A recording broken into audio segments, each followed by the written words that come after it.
హక్కుల పరీక్షణ సమితి వ్యవస్థాపక అధ్యక్షుడిని. ఈరోజు భారతదేశ వ్యాప్తంగా రైతులు చేస్తున్నటువంటి దీక్షకు, భారత్ బంద్లో భాగంగా మడసిరపట్నంలో మడసిర రైతులు చేస్తున్నటువంటి దీక్షకు పూర్తిగా మద్దతు ప్రకటిస్తూ, ఏదైతే కేంద్ర ప్రభుత్వం తీసుకొచ్చిందో రైతులకు అనువుగాని ఈ 3 చట్టాలు ఏదైతే ఉన్నాయో ఆ చట్టాలను వెంటనే ఉపసంహరించుకొని రైతు కూలీలకు ఉపయోగపడే విధంగా చట్టాలు రూపొందించి రైతుల పక్షాన నిలవాల్సిన పూర్తి బాధ్యత కేంద్ర ప్రభుత్వంపై కలదని, గతంలో కూడా ఎన్నో రైతు చట్టాలు రైతులను చాలా ఇబ్బందికి గురి చేసినటువంటి సందర్భంలో భారీ స్థాయిలో దేశవ్యాప్తంగా ఉద్యమాలు చేస్తే ఆ ఉద్యమాల ద్వారా రైతు వ్యతిరేక చట్టాలను ఉపసంహరించుకోవడం జరిగింది. అలాగే ఈరోజు కూడా భారతదేశ వ్యాప్తంగా దాదాపు 96,000 ట్రాక్టర్లతో 1,20 లక్షల మంది రైతులు ఈ 3 చట్టాలు రైతులకు వ్యతిరేకంగా ఉన్నాయని చెప్పేసి దీక్ష చేస్తూ ఉంటే, గౌరవ ప్రధాని గారికి ఈ సమస్య కనబడదని చెప్పేసి ఈ సందర్భంగా ప్రశ్నిస్తున్నాను. మొన్నేమో కొత్తగా ఒక చట్టం తీసుకొచ్చినారు. రైతులు వ్యవసాయ పనులు చేసే సందర్భంలో వాళ్ళు ఏదైతే తొలిసారిగా చేసినటువంటి భూమి పనుల్లో కంప్లీట్ చేసుకొని దున్ని రైతు తన పంటను పండించుకునే సందర్భంలో ఆ వేస్ట్ని చెత్త ఏదైతే ఉంటుందో ఆ చెత్తని రైతు పొలాల్లో కాలిస్తే 2 కోట్ల రూపాయలు ఫైన్ విధించే పరిస్థితి ఉంది. మీకేమైనా కొంచెమైనా జ్ఞానం ఉందా అని చెప్పేసి ఈ సందర్భంగా ప్రశ్నిస్తున్నారు. అయ్యా ప్రధాని గారు, రైతు లేకపోతే ఈరోజు భారతదేశమే లేదని చెప్పేసి తెలియజేస్తూ, ఖచ్చితంగా మీరు తెచ్చినటువంటి ఈ 3 చట్టాలు ఉపసంహరించుకొని రైతులకు ఉపశమనం కల్పించాల్సిందిగా కోరుతున్నాం. లేదంటే భారతదేశ వ్యాప్తంగా ఏదైతే ఉద్యమాలు జరుగుతాయో అన్ని ఉద్యమాల్లో మేము మద్దతు ప్రకటిస్తూ పూర్తిగా మీ ప్రభుత్వం పతనమేదానికి భారతదేశ వ్యాప్తంగా మీకు ఇదివరకే జరిగినటువంటి కొన్ని ఎలక్షన్లో మీకు బుద్ధి కూడా వచ్చింది. ఆ విధంగా కాకోకుండా చూసుకోవాల్సిన బాధ్యత పూర్తిగా మీపై ఉందని చెప్పేసి గట్టిగా హెచ్చరిస్తున్నాం. Any culture can stop but not agriculture. ఏ పనికైనా విరామం ఉంటుంది, కానీ వ్యవసాయం అనే పనికి విరామం ప్రకటించరాదు.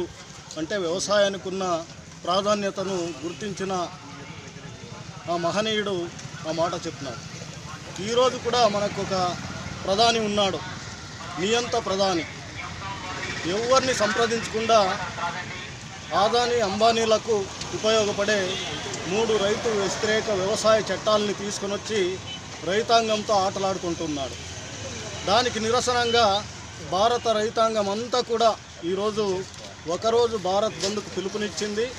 అక్కడ చలిని కూడా లెక్క చేయకుండా ప్రభుత్వం పెట్టే అన్నాన్ని తిరస్కరించి రోడ్ల మీద అన్నం వండుకుంటూ మనకు న్యాయం జరగాలి, ఆ న్యాయమేమి 3 చట్టాలను ఉపసంహరించుకోండి, మద్దతు ధర ప్రకటించండి, మాతో సంప్రదింపులు జరిపి నిర్ణయాలు తీసుకోండి. ఇవి ప్రజాస్వామ్యంలో ఎవరైనా ఏ స్థాయిలో ఉండేవాళ్ళైనా కోరుకునే నిర్ణయాలు. దీనికి వ్యతిరేకంగా కేంద్ర ప్రభుత్వం ఈరోజు ప్రవర్తిస్తుంది. కాబట్టి రైతులు న్యాయ పోరాటం చేస్తున్నారు. కాబట్టి రైతు పోరాటాలకు మద్దతుగా ఈరోజు అఖిలపక్షం పరంగా కాంగ్రెస్ పార్టీ కూడా మొదటి నుంచి అనుకూలంగా ఉంది.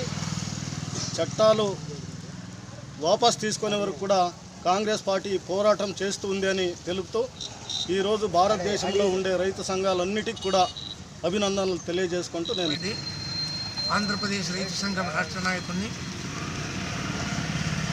ఈనాడు భారతదేశంలో కనీ విని ఎరుగినటువంటి ఒక రైతు ఉద్యమం మహోద్యమంగా రూపొంది ఈనాడు మొత్తం భారతదేశం అంతా కూడాను అట్టుడిగేట్టు విధంగా ఢిల్లీ నడివీధిలో ఈనాడు కోట్ల మంది రైతులు మొత్తం దేశం యావత్తు ఈనాడు పెద్ద ఉద్యమం జరుగుతుంది. నిజంగా రైతు అనేవాడు చాలా చాలా శాంతి కాముకుడు. సామాన్యంగా ఎటువంటి దౌర్జన్యానికి కానీ ఎటువంటి పరిస్థితికి కూడా కోపం చేసుకున్నాడు. కానీ అలుగుటయ్యే ఎరుంగని అయితే అలిగిన నాడు ఇటువంటి మోడీలు కానీ ఇటువంటి ప్రభుత్వాలు ఏవైనా సరే రైతుకు వ్యతిరేకంగా పనిచేసినటువంటి ఏ ప్రభుత్వాలైనా కూడా నాశనం కాకమాను. కాబట్టి ఈనాడు రైతు వ్యతిరేక చట్టాలు రైతులతో చర్చించకుండా, ఎందుకంటే రైతులకి ఏం మంచిది ఏం చెడిది అనేది రైతులకే తెలుసు. రైతులు కాని మంత్రులు, రైతులు కానిటువంటి ప్రధానమంత్రి, రైతులు కాని పార్లమెంటు సభ్యులు కలిసి ఈనాడు రైతుల్ని నట్టేట ముంచేటువంటి చట్టాలని ఈనాడు కేంద్రంలో తీసుకున్నటువంటి పరిస్థితి ఉంది. దీనికి రైతులు ఏం చేసినా ఊరికే ఉంటారు, రైతులు ఎంత కొట్టినా ఊరికే ఉంటారు అని ఒకనాడు ప్రభుత్వం అనుకున్నది, ఈనాడు అది అనుకునింది. కానీ రైతులు మరీ అంత మూర్ఖులు కాదు. ఈనాడు చాలామంది రైతులు వాళ్ళకి పరిస్థితి ఏమో తెలుసు, విద్యావంతులైనారు. కాబట్టి రైతులందరూ కూడా ఒక్కసారిగా ఆ చట్టాలు ఎంత దుర్మార్గమైనటువంటివో, ఆ చట్టాలు ఎంత రైతుని బలహీనపరిచేవో, రైతుల్ని ఏ రకంగా కార్పొరేట్ శక్తులకు ఆహారంగా రైతులను వేసినటువంటి ఈ చట్టాలు ఎంత దుర్మార్గమని తెలిసి అందరూ రైతులంతా కూడా ఉద్యమిస్తున్నారు.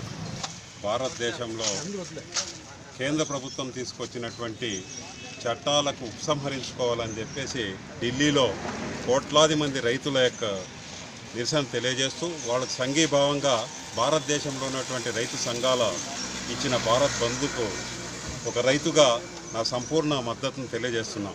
ముఖ్యంగా ఈరోజు ఈ చట్టాల పట్ల అనుకూలాంశాలు ఉన్నాయనేటువంటి మేధావుల నుంచి దానికి మద్దతు ఇస్తున్నటువంటి భారతీయ జనతా పార్టీకి సంబంధించిన వ్యక్తులు కూడా చెప్తున్నారు.